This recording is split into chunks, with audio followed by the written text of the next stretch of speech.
All right, tribe, that's it for today's study group. The final part of DSM week, breaking down the common disorders, how to read them backwards so we can differentiate or identify what it's all about, and identifying the signature symptom to differentiate between them. But forget all that. People want to know, did you like this group? Not like this group? People, DSM week, 3 days, Sunday, honest feedback.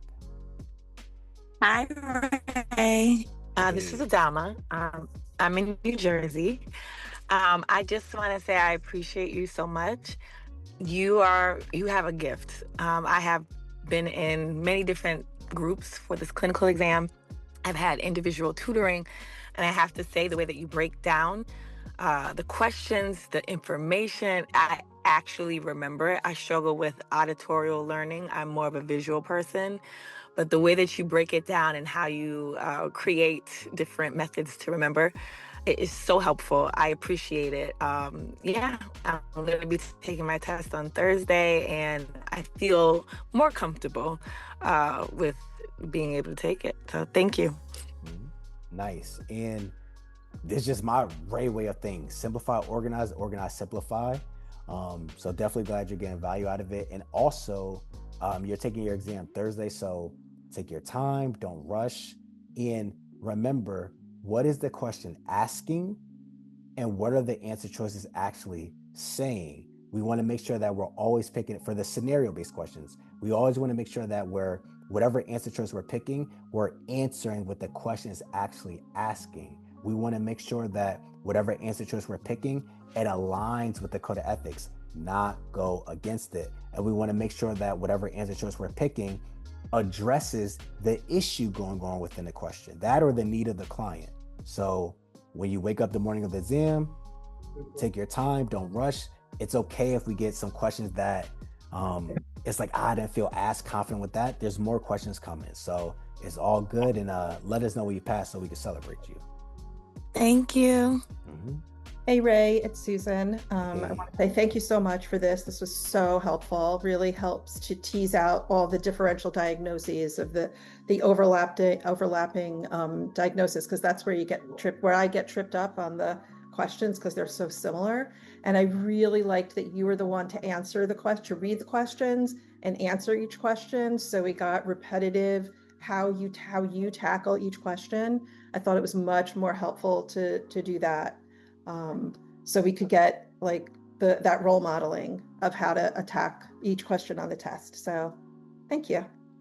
No, absolutely. And just mix it up. I'm receptive to the feedback, and some of the feedback was like, Ray, we want to hear you. Just kind of flow through it and whatnot, and emphasize certain things and whatnot. So I'm definitely glad you found value out of it, where, like you're speaking to, especially for the disorders, but I'm gonna just say the recall questions. When we have ones that float in kind of like the same category, when you talk about the depressive disorders, the bipolar disorders, switching gears, defense mechanisms, the repression, denial, the suppressions, right? What differentiates them? What is that thing that I need to identify where it's like, that's what makes it unique? Because if we throw out issues like, oh, what's the disorder with sleep issues? It's a lot of them. What's that disorder, the one that, they have a change in functioning? A lot of them, right? Irritability, anxiety. What makes this disorder, this term, unique, especially from that one over there? Is it the time frame, or is it more so how it's responding to that particular issue? So definitely glad you got value out of it, and we're gonna keep at it. And I plan to do this as well. We're gonna just mix it in, so just to increase the value of the group. I want to make sure everyone's getting value out of it. Hey, Ray, this is Georgia. I would like to go as well. Wanted to say thank you so much. I am also I'm not an auditorial learner. I'm more of a visual, talk it through, let me reiterate, let's talk it down. I've taken the test twice. I don't think I was as nearly as prepared as I am now. I'm so grateful to have ran into your work. Like the lady before me said, you have a gift. And I'm so grateful to be able to be part of the groups, and the way you interact and break down the questions is it's unmatched. So thank you so much. It has helped me greatly. I am scheduled to take my test August the 19th. I feel I'm not prepared to the way I want because of my own personal reasons, meaning trying to find that work balance. I work 2 jobs. I have 3 children. I have a husband, and just a lot on my plate. So trying to find that balance to even squeeze in my schedules has been a hard time for me. And I just recently came up with a schedule where I think I can, be able to squeeze in what I need, but also just doing this is helping me. Like, I'm not where I used to be with my studying, where I have to like write down notes after notes after notes because I'm so heavy into the work I already do. So where it makes sense, I just have to have this type of time to do it so it can connect, if that makes sense. But I definitely really appreciate the work you do. It has helped me greatly, and I'm trying to stay part of the group because this is also part of my studying. So thank you so much, because you definitely have have a skill, because I was doing individual with this lady that overcharged me. I didn't get nothing from it. She didn't do what you did, but I couldn't put my hands on it. But I'm grateful again for what you do, and thank you so much. No, absolutely. And for anyone struggling with the time aspect of it, when I say 2 questions a day, I mean that. The thought process carries over. With the recall questions, what is this question charading to me, acting out, presenting, or match the peanut butter with the jelly, where they just want us to pair something together? And for the scenario-based questions, especially for those that are limited with their time, read the code of ethics notes. And when I say code of ethics notes, whether it's my notes, whether you have another program, read your code of ethics notes once a week. Why? And the reason why I'm saying notes, not the actual code of ethics, is because I know my notes are tailored, customized for the exam, and broken down to understand a bit easier. But if you have a program and you have, I imagine all the programs have some type of code of ethics notes, and the notes tend to be more customized to the exam and whatnot. Read them once a week. Why? People on average usually study for 2 to 3 months. So we read our code of ethics notes, not every day, once a week for 2 to 3 months. It puts us in a really good chance, gives us a really good chance to max out that section as much as possible. And there's other questions that the code of ethic principles will guide us to the right answer, even though that question in particular doesn't fall under the professional value and ethics category. So if nothing else, press for time, code of ethics notes once a week. And with so much repetition, you just know it. You're able to recognize, dual relationship, conflict of interest, this, that, something, and then go from there. So it's all good. Definitely getting value out of it. And we're going to get that license. It's all good. Hey, Ray, I want to add something to that for Gigi. I'll say this. I had took the master's exam like twice. And the third time when I passed, I passed due to the help of you, because I would just play the code of ethics from your YouTube clips. I would just play it. And after I took the exam the third time, the master's exam, I went way over the score that I needed. So out of all the tests that I took, that was like the one that I feel like I was well prepared for. So I have nothing else. Just take the YouTube clips. Not sure if it's still up there. Just play it, because that's what I would do. I would just play it. So I know for me, and it took me a while to learn this, I'm more like, I had to turn my TV off, and when I was in my car, I would play things on the ready, from the YouTube, because I'll play it on my aux. I need it all around me. I need to see it. I need to hear it. I need to feel it. So in order for me to master like a certain skill. So I'm going to say that, thank you, Ray, for that. I appreciate those YouTube clips. So now I'm getting ready to study for the LCSW. So I'm back at it. There you go. So I'm back at it. So just trying to use all of the things that I learned for the master exam, trying to get back at it. Nice. And definitely glad you get value out of the groups and the YouTube content. And 100%, if it was, honestly, I think every social worker should read or listen to the code of ethics for themselves at least one good time, just to get your fresh set of eyes, fresh set of ears on it. 100%. And exam aside, I think every social worker should read the Code of Ethics once a year, just exam aside. And of course, as needed, but once a year. And for this exam, once a week. Build that up to the point where it's like, I know it. I know about self-determination and the different ways it can look. Because if we said right now, hey, to everyone in the room, can you give me a self-determination example? I'm sure we all can do it, and it'll be many different examples. What about one for a dual relationship conflict interest? I'm sure we all could.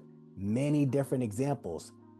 Which one is going to appear on our exam? Which example? You know what I mean? So if we're constantly doing this, constantly remembering it, it just puts us in the best position possible. So definitely glad you're getting value out of it, especially the content on YouTube, and we're going to get at it. So nice. Go get that C now. Okay, I want to say something. First, thank you. Another week that I'm still here. I haven't been able to pass my exam, but it's not because of Ray, because I love the content, and that's why I'm still here. And I keep coming. And like I said once, even if I get my license, I will come sometimes when it's the free group, because I'm not gonna have the money. But that's because I really like this group. I really find it that I learned something, and it helps me to be a better social worker, not only because of the exam. And also, I'm going to say something about the new format that you're using. I think it's really good. It's excellent that you like break down the questions, and that like people don't have to answer the questions. But again, like I said once, like I really like the feedback. I really like people sharing their experiences or what they think of the question, because that's also useful for us, because that shows our thought process, not only your thought process, which we all know that you're brilliant already, and that you already passed the exam. That is great. I was also doing looking at the time when I started taking your groups. I started on 7/31 of last year, so it's going to be a year that I'm here with the tribe with you. And thank you so much, and I really hope to pass soon. And if not, it's okay. I'm gonna keep trying. I'm not giving up. And like I said before, I'm going to say it again, and I'm gonna keep saying it. So thank you so much, Ray. Yeah, I don't have anything else to say. Thank you. Appreciate you. And my goal is for all of us to pass. And once later this year, because I want to give a specific date, but later this year, I'm gonna have another Facebook group where it's more us social work profession versus just strictly being the exam. This here exam content, pass the exam, but then starting the other Facebook group, once everyone passed their licensure exam, then we could talk about the rest of the stuff, and even with documentation cases and how to grow as a social worker after we got our license. So I'll say it like that. Thank you. Mm-hmm. And let us know when you pass so we can celebrate you. It's all good. Of course I will. I'm gonna be Nice. Go on once. Hey Ray, wanted to jump in there before we get off. I also appreciate the format and how you break down the questions. It opened up bulbs. I know you said sometimes it just clicks, and it did click for me. And I have learned better through the new format in a way. I think because to your point, the content was seamless and I didn't have to filter out, all the extra information. But what I do desire, what would be really nice is if we had some interactive element, maybe like a separate group where it was a study group and it was just more like guided interaction for people that like to talk through things. And also maybe an opportunity to form our own kind of study groups. I know that when you post in the Facebook group, you get all this spam. So it's hard to be like, okay, is this a real person? Is this a fraudster? But other than that, it's just been really helpful. No, I appreciate that. Definitely glad you're getting value out of it. That's something we could discuss, more interactive group, as far as discussing certain topics and whatnot, getting people to have more of a, being able to speak more to whatever the topic is. With the creating the groups within the Facebook groups, the main issue with it is the sharing of the intellectual property, and not even mainly just my stuff, but I've seen some other people's stuff, like PDF copies of, I'll just say material. I'll just leave it at that. And it's I understand we mean well and trying to help our fellow social work out and whatnot, but we definitely have to stay within bounds of sharing intellectual property. I'm gonna just just the other people's material. So just wanna so for that one, I would have to figure that one out. But as far as the interactive group, that's definitely something I can look into. Thank you. And I have one more kind of thought or question. Sometimes when we're in our groups, there's exam questions and they don't quite fit, but they're exam questions, and maybe having an avenue or a pipeline for those. Depending on what they are, for example, just throwing an example out there, in one of the past study groups, at the end, someone was asking a question more related to supervision, but not supervision as exam material supervision, but just in real life. Ray, you're a supervisor. What are your thoughts on this?